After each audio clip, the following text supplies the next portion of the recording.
آئیے بندہ نواز گیسو دراز، یہ بھی سلسلہ چشتیہ کے بزرگ ہیں اور بڑے پائے کے بزرگ ہیں، گلبرگہ میں آپ کا مدار ہے، یہ خبیث ان کے بارے میں کیا کہتا ہے ذرا سن لے۔ پھر بندہ گیسو دراز کی یہ حقیقت، اور یہ شیعہ تھا پرلے درجے کا زندیق، شیعہ لوڈے باز، پرلے درجے کا زندیق، شیعہ لوڈے باز۔ توہین رسالت صلی اللہ علیہ وسلم جو سلمان رشدی نے بھی نہیں کی ہوگی، جو کسی کافر ہندو نے بھی نبی کریم صلی اللہ علیہ وسلم کی وہ توہین نہیں کی ہوگی جو اس خواجہ نے کیا ہے، اس خواجہ بندہ گیسو دراز نے کیا ہے۔ آؤ نمونے میں آپ کو بتاتا ہوں۔ تیرا پیر قبر میں سویا ہوا، تیری کتاب بولتی ہے تو کس طرح کا بدبخت ہے، تو کس طرح کا نبی کا گستاخ ہے کہ سلمان رشدی، شیعہ رافضیوں نے بھی یا کسی کافر ہندو نے بھی وہ توہین نہیں کی ہے جس طرح سے اس تیرے گلبرگہ والے پیر نے کی ہے، اور تیرے تمام ولیوں نے کی ہے۔ تیرے تمام امام گستاخ ہیں، بدبخت ہیں۔ امت کے سامنے چولے پہن کے محبت رسول، عشق رسول، نعرے رسالت کے نعرے لگا کے امت کو گمراہ کرتے ہو۔ آؤ میں ان رازوں سے پردہ اٹھاتا ہوں اور میں تمہیں تمہارا حقیقی وہ یہاں روک رہا ہوں میں، آؤ میں راز اٹھاتا ہوں۔ تو یہ ہجڑے سے ملنا کہاں ہے، اس کا اتا پتا تو پتا چلے۔ ہجڑا تو وہاں سعودیہ میں چھپ کے بیٹھا ہوا ہے، رہتا ہندوستان میں تھا، ٹکڑے ان کے توڑ رہا، تلوے ان کے چاٹ رہا، تو ہجڑے سے ملنا کہاں۔ میں اس ہجڑے کو بار بار چیلنج کر رہا ہوں نا، کوئی ملنے کا راستہ تو بتا تو، ورنہ تو ہماری ذمہ داری لے حفاظت کی، سعودیہ آنے کے لیے ہم تیار ہیں، حفاظت کی ذمہ داری لے ہماری۔ تم تو ظالم و خبیث، تم کس سے بات کب کرتے ہو؟ کتابوں سے۔ ہمارے سنی وہاں جاتے تو ڈنڈے سے بات کرتے ہو تم لوگ خبیث۔ کبھی کوئی بات کرتے ہو کسی عالم سے کہ بھائی چومنے پہ بات کر لی جائے، زیارت پر بات کر لی جائے؟ نہیں، بس وہیں پہ وہ 10x10 کے کمرے میں چیلنج بازی کرتا بیٹھا ہوا ہے۔ اب ہمت ہو تو میدان میں آ، ہندوستان کا رہنے والا، مبارک پور کا رہنے والا ہے تو، اپنے وطن آ، ہم یہاں سے مبارک پور جائیں گے تیرے پاس، ہجڑے تیرے پاس۔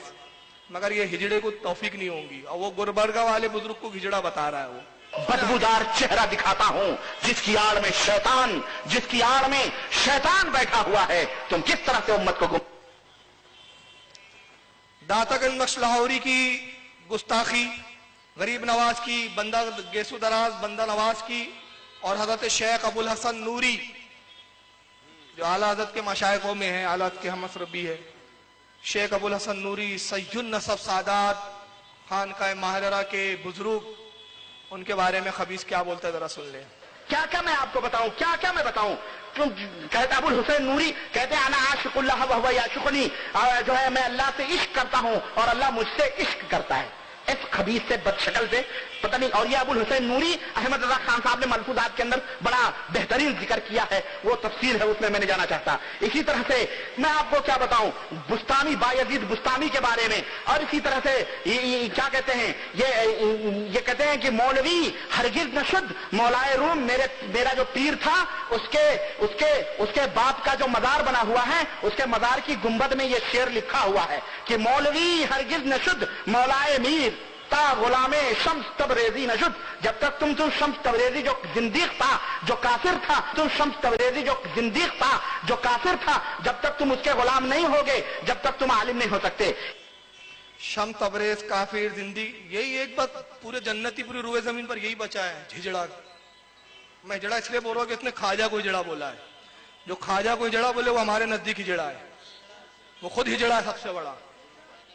اب میں یہ 3 باتیں یہاں سنانا چاہتا ہوں، میں نے چند گستاخی کی جھلکیاں بتائی، وقت نہیں ہے کہ اور بھی سناؤں میں۔ 3 باتیں، پہلی حدیث، دوسرا حدیث کی روشنی میں واقعہ، اور تیسرا بزرگ کی کتاب کا ایک واقعہ۔ پہلی حدیث سن لیجیے، اللہ کے رسول نے فرمایا جو میری امت میں ایسا بدترین ہو کہ جو میرے اہل بیت کا حق نہ جانے، میرے اہل بیت، غریب نواز سادات سے سید اہل بیت میں ہے، ابو الحسن نوری سادات ہے، خواجہ بندہ نواز سادات ہے، ان سید سادوں کی اس خبیث نے توہین کی، اور اللہ کے نبی نے 1400 سال پہلے فرمایا جو میرے اہل بیت کا حق نہ پہچانے وہ 3 حال سے خالی نہیں، یا حرام کی اولاد ہے۔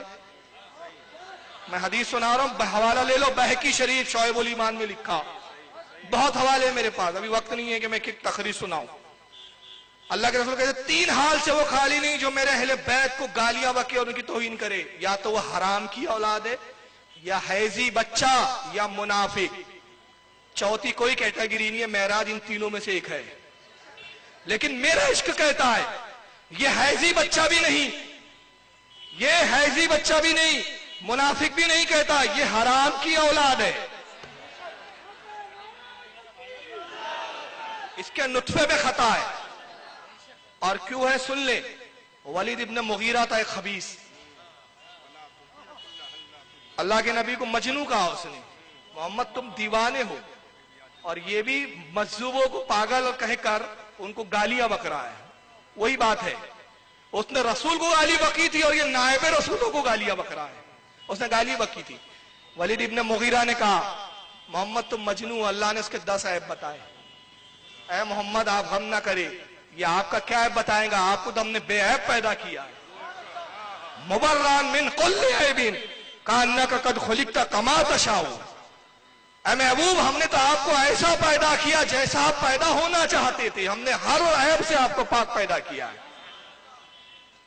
تو اللہ تعالیٰ نے قرآن میں آیت نازل فرمائی. مجھے پارہ یاد نہیں، مجھے کون سا پارے میں؟ 29ویں پارے میں. بہرحال آیت یاد نہیں آ رہی، حضرت کو یاد ہے انشاءاللہ. 29ویں پارے میں دیکھ لے، 10 عیب گنائے. پہلا عیب بخیل ہے، یہ ہے، یہ ہے، یہ ہے. اور آخری 10واں عیب حرام کی اولاد ہے، نطفے میں خطا ہے. جی اصل میں خطا ہے. تلوار لے کے ماں کے پاس پہنچا، کہا محمد جیسے بھی ہے مگر جھوٹ کبھی نہیں بولتے، اور محمد پہ جو اترتا ہے وہ کلام بھی سچا ہے. اللہ نے اس کے رب نے کہا ہے آج تک تو بڑی پارسا بنی بیٹھی ہے، بتا میرا باپ کون ہے؟ کہا وہی ہے تیرا باپ مغیرہ ہے. کہا مغیرہ میرا باپ ہو ہی نہیں سکتا. محمد نے کہا، محمد کے رب نے کہا بتا ورنہ میں تلوار سے قتل کر دوں گا. گھبرا گئی. وہ بھی جانتی تھی رسول اللہ پہ جو وحی آتی ہے وہ جھوٹی نہیں ہوتی. کا بات جب وحی تک پہنچ گئی ہے تو سن ولید، معاملہ یہ ہے تیرا باپ جو ہے وہ نامرد تھا اور دولت بہت تھی. مجھے اندیشہ ہوا بھتیجے اس کے ساری دولت پہ قبضہ کر لیں گے، کھا لیں گے، اور میں بھی دولت سے بے دخل ہو جاؤں گی. ایک چرابے سے منہ کالا کیا تو پیدا ہوا. معراج بھی مبارک پور کی پیداوار دکھ رہی ہے کہیں کی غلط.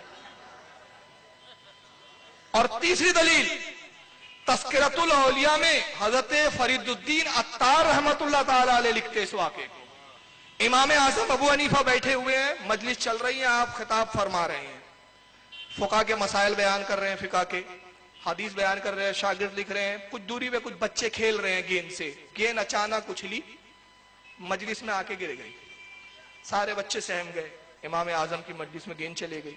ایک بچہ بے باکی سے نکلا، سینہ بڑا ہے، میں لاتا ہوں گیند. بے باکی سے آیا، مجلس سے گیند اٹھایا اور چلتا بنا. امام کی نظر اس بچے پہ گئی، بے ساختہ فرمایا اس کی اصل میں خطا معلوم ہوتی ہے، حلالی معلوم نہیں ہوتا. مجلس ختم ہوئی.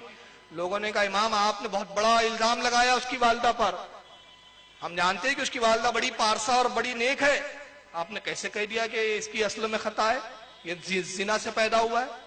کہا میری زبان سے نکل گیا اور اللہ نے میری زبان سے کہلوا دیا. میں اس کی ماں کو نہیں جانتا، اس کے باپ کو نہیں جانتا. ہاں تم تحقیق کرو. تحقیق کی گئی تو واقعی معلوم ہوا کہ خطا تھی، زنا سے ہی پیدا ہوا ہے.